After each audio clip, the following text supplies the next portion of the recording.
Bismillahirrahmanirrahim. Assalamualaikum warahmatullahi wabarakatuh. Halo anak-anak SDT Mutiara Kalbu kelas 3. Bagaimana kabarnya? Alhamdulillah, semoga kita semua senantiasa diberikan kesehatan oleh Allah Subhanahu wa taala dan dipermudah dalam belajarnya. Amin amin ya rabbal alamin. Bertemu kembali dengan saya pada video pembelajaran materi kelas 3 Sejarah Kebudayaan Islam. Nah, video ini merupakan video pembelajaran lanjutan dari pembahasan video materi kelas 3 yang sebelumnya ya. Kalian sudah nonton kan video sebelumnya? Nah, mari kita cermati video selanjutnya tentang pelajaran Sejarah Kebudayaan Islam. Sebelum itu, siapkan dulu ya buku paket SKI kalian, buku tulis, dan pensilnya agar mencatat video pembelajaran pada bagian pelajarannya ya. Dicatat ya materinya. Alangkah baiknya sebelum kita mulai, kita membaca basmalah. Bismillahirrahmanirrahim. Nah, sebelum Bapak membahas video pembelajaran hari ini, Bapak ingin merangkum, mengulas, mengevaluasi pelajaran kemarin. Nah, yaitu kemarin kita telah belajar mengenal keadaan alam Jazirah Arab pra-Islam. Nah, jadi Jazirah itu adalah suatu semenanjung yang dikelilingi oleh laut, yaitu Laut Merah, Samudra Hindia, dan Teluk Persia. Sedangkan kata Arab artinya yaitu gurun dan tandus. Nah, bangsa Arab menamakan tempat tinggalnya itu yaitu Jazirah Arab. Nah, jadi Jazirah Arab itu adalah nama yang diberikan bangsa Arab pada tempat tinggalnya itu. Nah, setelah itu kita kemarin telah membahas dan mengenal keadaan alam. Keadaan alam berdasarkan wilayah, keadaan alam Jazirah Arab dibagi menjadi 5, yaitu Tihamah, Hijaz, Najd, Yaman, dan Al-Arub. Dan kemarin juga pada video yang sebelumnya kita telah membahas mengenal bangsa Arab. Bangsa Arab dibagi menjadi 3, yaitu Arab al-Aribah, Arab al-Ba'idah, dan Arab al-Musta'ribah. Nah, itu ya rangkuman dari video pembelajaran yang sebelumnya. Mari kita simak video pembelajaran pada hari ini. Jadi kemarin kita masih membahas pelajaran 1 ya. Ini video lanjutannya. Materi pembahasan lanjutan dari video yang kemarin. Kita masih pada pelajaran 1, Masyarakat Arab pra-Islam. Kemarin kita telah membahas bagian A, mengenal keadaan alam Jazirah Arab pra-Islam. Nah, sekarang kita membahas yang bagian B, yaitu kehidupan masyarakat Arab pra-Islam. Nah, seperti apa? Kita akan membahas nih dalam kehidupan masyarakat Arab pra-Islam ini, kita akan membahas yang pertama, kehidupan masyarakat Arab pra-Islam. Yang kedua, pemerintahan Makkah pra-Islam. Dan yang ketiga, perang antar suku. Nah, nanti pada video ini kita akan membahas 3 poin penting ini pada bagian B, kehidupan masyarakat Arab pra-Islam. Boleh dicatat ya.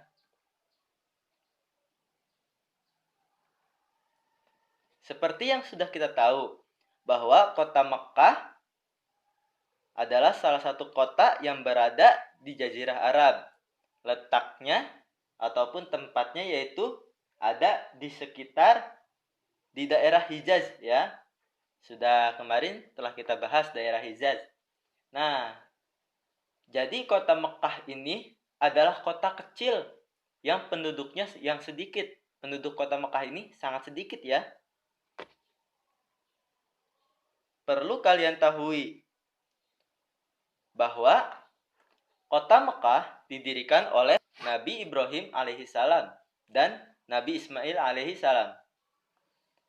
Di kota ini terdapat sebuah bangunan suci yang dikenal di seluruh dunia, yaitu Ka'bah Asy-Syarif.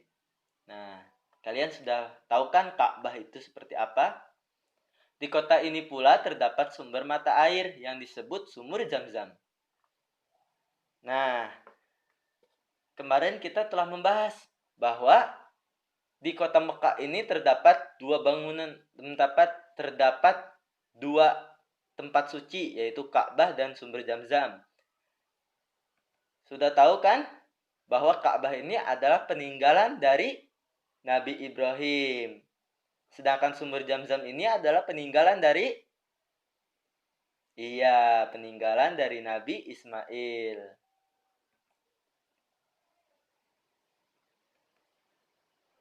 Nah, kehidupan masyarakat Arab pra-Islam, bagian 1. Kehidupan masyarakat Arab pra-Islam ini lebih dikenal dengan zaman jahiliyah ya. Zaman jahiliyah ini bisa dibilang zaman kegelapan. Mereka sama sekali belum mengenal Tuhan.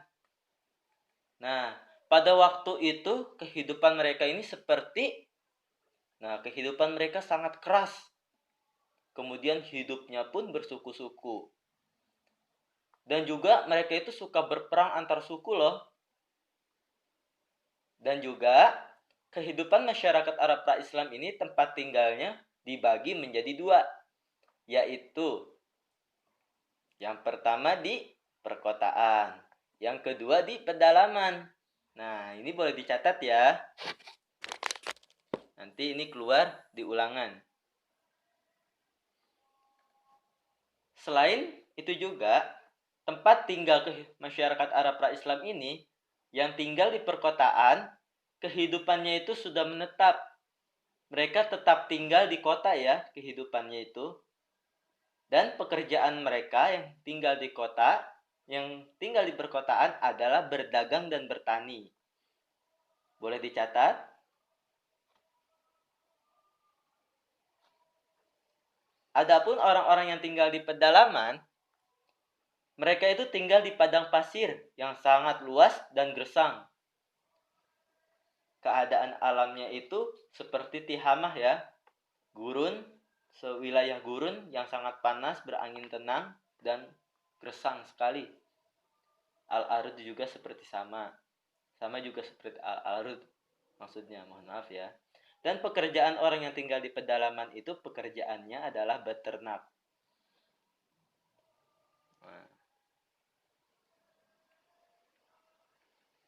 Adapun juga masyarakat Arab pra-Islam yang tinggal di desa, di gurun, dan di lembah disebutnya itu suku Badui. Apa? Suku Badui. Nah, dicatat ya, masyarakat yang tinggal di desa, gurun, dan di lembah disebut suku Badui. Suku Badui ini, mereka ini suka berkelana mencari tempat yang subur. Tahu berkelana itu apa? Nah, jadi mereka ini suka berpindah-pindah mencari tempat-tempat yang subur, yaitu tempat yang banyak rumput dan air. Mengapa mereka ini sangat mencari tempat yang subur, mencari tempat yang banyak rumput dan banyak air? Nah, jadi untuk menggembalakan hewan ternaknya. Suku Badui ini pekerjaannya beternak. Maka dari itu, suku Badui ini sangat penting daerah yang subur dan ada airnya untuk memelihara hewan ternaknya. Mereka ini mencari tempat yang cocok untuk menggembalakan hewan ternaknya ya. Disitulah mereka tinggal, di tempat yang subur, yang ada airnya dan banyak rumputnya. Apabila tempatnya udah tidak subur lagi, mereka juga langsung berkelana lagi, berpindah tempat lagi, mencari tempat yang baru, yang banyak airnya, banyak rumputnya dan banyak airnya ya. Nah, kita sudah masuk ke bagian 2. Pemerintahan. Maka para Islam. Seperti apa sih? Nah, jadi Mekah ini didirikan oleh Nabi Ibrahim dan Nabi Ismail. Nah, jadi Mekah ini tidak pernah dijajah oleh bangsa lain. Dan kota ini juga berada di Hijaz, Jazirah Arab. Tempatnya di wilayah Hijaz. Penduduk Mekah ini tidak mempunyai pemerintahan yang teratur ya. Pemerintahan mereka itu dilakukan secara adat. Dan jabatan yang dipimpin pada pemerintahan Mekah dipegang oleh suku yang besar dan kuat. Jadi pemerintahan Mekah ini dipegang oleh suku yang besar dan kuat. Karena bisa memimpin jalannya pemerintahan Mekah. Karena saat itu penduduknya itu tidak mempunyai pemerintahan yang teratur ya.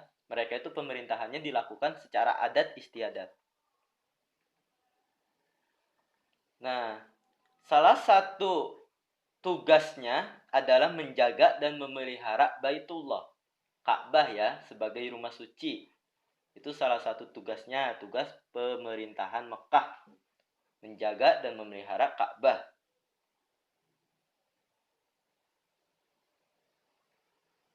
Nah, menjelang Nabi Muhammad SAW lahir,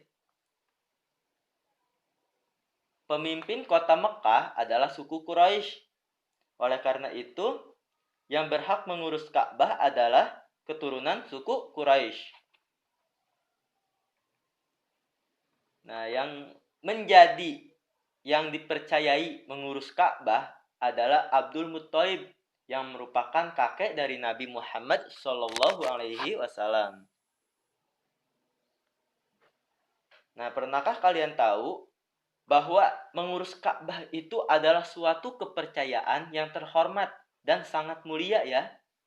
Sungguh mulia kakek Nabi Muhammad SAW yang bernama Abdul Muttalib. Sungguh mulia pekerjaannya karena mengurus Ka'bah. Beliau ini sangat dipercaya, yang terhormat dan sangat mulia ya. Nah, ini boleh kalian catat ya. Nah, sebelum Nabi Muhammad SAW menyebarkan agama Islam, sebelum Nabi menyebarkan agama Islam di kota Mekah, Ka'bah itu sering dikunjungi ya. Ka'bah sering dikunjungi oleh kabilah-kabilah dari penjuru Jazirah Arab. Ka'bah itu sering dikunjungi oleh para kelompok dari penjuru Jazirah Arab. Kabilah ini boleh disebut suatu kelompok ataupun gerombolan, suatu kumpulan dari penjuru Jazirah Arab untuk melaksanakan ibadah haji sebagaimana yang sering dilakukan oleh nenek moyang mereka sejak berabad-abad lamanya. Akan tetapi ibadah haji yang mereka lakukan ini bukan seperti yang sekarang dilakukan ibadah haji umat Islam. Jadi berbeda ya ibadah haji yang dicontohkan Nabi Muhammad SAW dan yang dicontohkan oleh nenek moyang sebelum Nabi Muhammad menyebarkan Islam ya.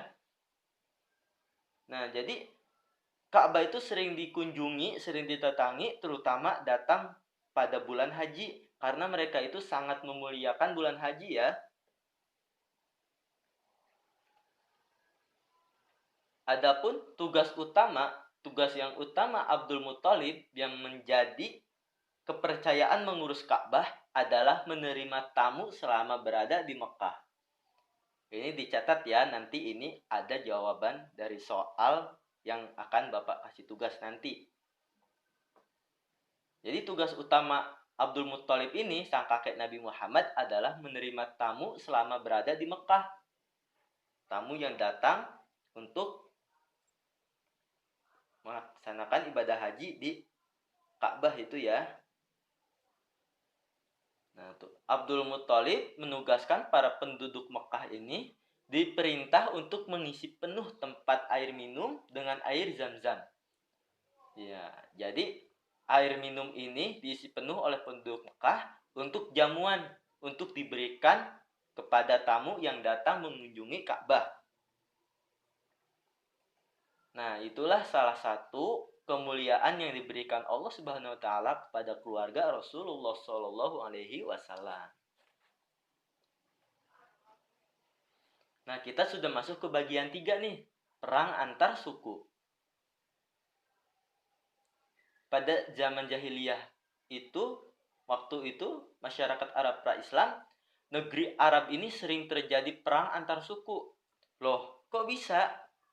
Karena sering terjadi perselisihan dan persaingan. Jadi saat itu para suku ini, antar suku ini terjadinya perselisihan, terjadi keributan, boleh dibilang keributan dan persaingan. Mereka itu sangat bersaing dalam memperebutkan kepemimpinan dan padang rumput subur dan sumber mata air sebagai tempat kehidupan mereka. Tuh, demi kepemimpinan dan padang rumput yang subur serta sumber mata air, mereka ini saling berselisih, saling bersaing demi memperebutkan hal ini loh. Tuh, ini salah satu sebabnya ya. Ini dicatat ya, nanti ada nih tugasnya.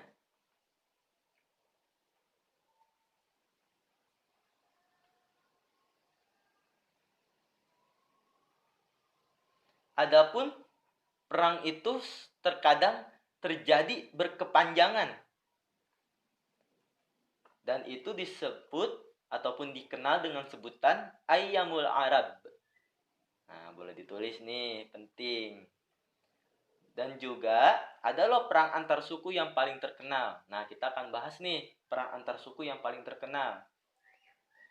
Pelajaran ini bisa kalian lihat di buku SKI halaman 7. Boleh kalian baca-baca tuh. Nah, di antaranya perang antar suku yang paling terkenal adalah A. Al-Basus, B. Ayyam Al-Fijar. Kita akan bahas satu persatu nih.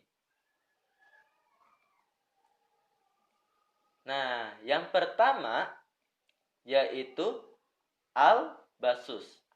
Perang antar suku Al-Basus. Apa sih itu? Nah, perang Al-Basus ini terjadi sebelum Nabi Muhammad SAW lahir. Nah, perang Al-Basus ini terjadi antara suku Bak dan suku Taghlib. Boleh ditulis nih, catat.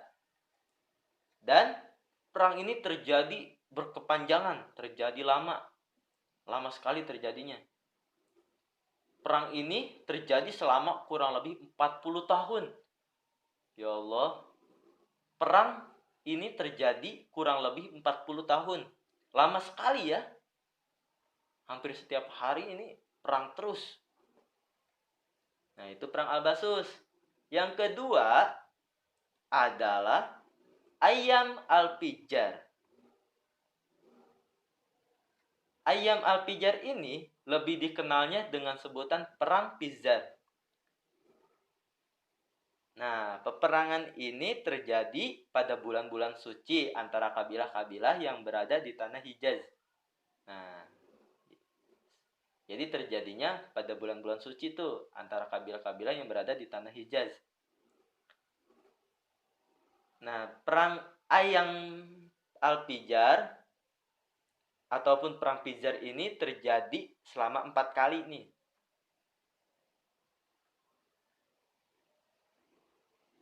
Perang Pijar ini yang paling terkenal adalah perang yang keempat. Jadi perang Pijar ini terjadi 4 kali. Nah, yang paling terkenal itu adalah perang yang keempat. Perang Pijar yang keempat. Loh, kenapa terkenal? Karena saat itu terjadi peperangan antara suku Quraisy, yaitu suku Nabi Muhammad SAW, dengan suku Hawazan. Nah, jadi mengapa paling terkenal itu karena terjadinya antara suku Quraisy dengan suku Hawazan. Adapun di perang Pizar ini, saat itu Nabi Muhammad SAW berusia 14 tahun. Dan Nabi Muhammad SAW juga ikut dalam peperangan bersama paman-pamannya untuk membela kehormatan suku Quraisy. Nah, sampai di sini kalian sudah paham kan? Sampai di sini dulu ya video pembelajarannya. Semoga materinya mudah dipahami oleh kalian ya. Nah, sebelum itu, bila ada pembahasan ataupun materi yang tidak kalian mengerti ataupun tidak kalian pahami, boleh ditanyakan ya. Caranya yaitu kirim pertanyaan kalian lewat WhatsApp. Kirim ke Bapak ya, ke nomor Bapak. Minta nomornya ke orang tua kalian, pasti tahu deh ya. Nah, sampai di sini dulu ya video pembelajarannya. Kita mengucapkan hamdalah, alhamdulillahirabbil alamin. Oh iya, jika kalian tidak memahami video ini ataupun sekali nonton itu nggak paham, boleh ya diulang-ulang nontonnya agar kalian cermat dan bisa mengamati video ini lebih fleksibel lagi. Nah, sekian dari saya. Mohon maaf atas kekurangannya. Billahi taufiq wal hidayah. Wassalamualaikum warahmatullahi wabarakatuh.